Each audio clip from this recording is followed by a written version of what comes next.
নমস্কাৰ ৰাইজসকল, আপোনালোক সকলোকে পুনৰবাৰ স্বাগতম জনাইছোঁ ৰুমা গগৈ চেনেললৈ। আশা কৰোঁ আপোনালোক সকলো ভালেই আছে। বৰ্তমান অসমীয়াৰ ভাদ মাহ আৰু মহাপুৰুষ শ্ৰী শ্ৰী মাধৱদেৱৰ তিৰুভাৱ তিথি উপলক্ষে আমি গৈছিলোঁ তেওঁৱেই স্থাপন কৰা ঢেকীয়াখোৱা বৰনামঘৰলৈ বুলি।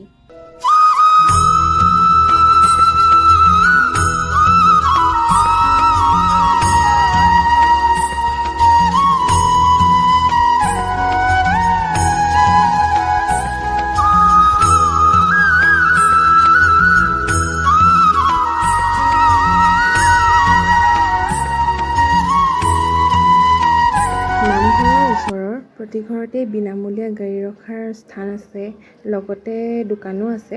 আমি তাৰ পৰাই শৰাইৰ বাবে বস্তু ল'লোঁ আৰু মা দাদা শৰাই দিবলৈ বুলি আগবাঢ়ি গ'ল। এইখিনিতে আপোনালোকক এটা কথা জনাওঁ যে আপোনালোকে যদি শৰাই দিয়ে আৰু অলপ সময়ৰ বাবে আহে, তেন্তে নাম নোগোৱাৰ আগতেই শৰাইখন লৈ ল'বলৈ যত্ন কৰিব, কিয়তো আপোনালোকক জনাই আছোঁ। এতিয়া শৰাই দি আমি গ'লোঁ চাকি দিবলৈ বুলি।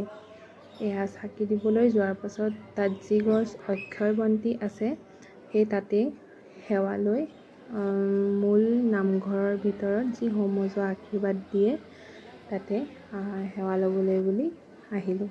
মূল নামঘৰত সেৱা কৰি আমি ওলাই আহিলোঁ নামঘৰত যি চাহ দিয়ে সেই চাহৰ জুতি ল'বলৈ বুলি। সেইকণ চাহৰ মানে সোৱাদেই সুকীয়া, নহয় জানো ৰাইজ? এইবাৰ চাহ খাই আমি ওলাই আহিলোঁ নামঘৰৰ বাহিৰলৈ বুলি। আমি আগতে 2022 চনমানত গৈছিলোঁ। সেই তেতিয়া এই নামঘৰৰ চৌপাশত কিবা কিবি মানে বনায়েই আছিলে। তাৰে এখন হৈছে এইখন হৈছে শিশু উদ্যান। এতিয়া কণ ল'ৰা ছোৱালীবিলাকে কেতিয়াবা নামঘৰত আমনি পালেও খেলিব পাৰিব, আৰু খেলিবলৈতো তাহাঁতি ভালেই পায়। আৰু পুখুৰীটোতো বাৰু আগৰ পৰাই আছে, মাছ আৰু কাছ এয়া আছে। আমি কিন্তু মাছহে দেখিলোঁ এইবাৰ, ভালেমান বান্দৰো আছিলে এইবাৰ।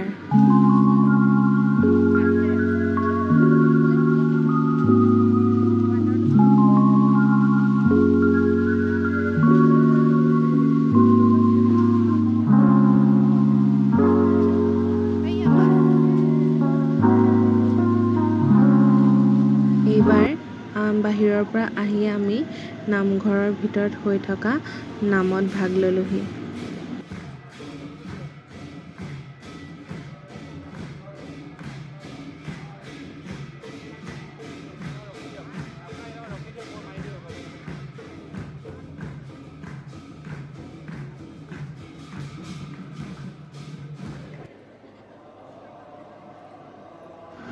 নামঘৰৰ ভিতৰত আধা ঘণ্টা 45 মিনিটমান নাম লৈ আমিও ওলাই আহিলোঁ ঘৰলৈ বুলি।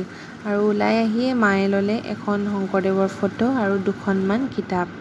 আৰু ঘূৰি আহোঁতে এই আপোনালোকক দেখুৱাবলৈ লৈছোঁ অসমীয়া সাহিত্য জগতৰ এটা বিখ্যাত ঘৰ, যিটো হৈছে বকুল বনৰ কবিৰ ঘৰ, অৰ্থাৎ আনন্দ চন্দ্ৰ বৰুৱাদেৱৰ ঘৰ। এনেদৰে আমাৰ দিনটো সুকলমে পাৰ হ'ল।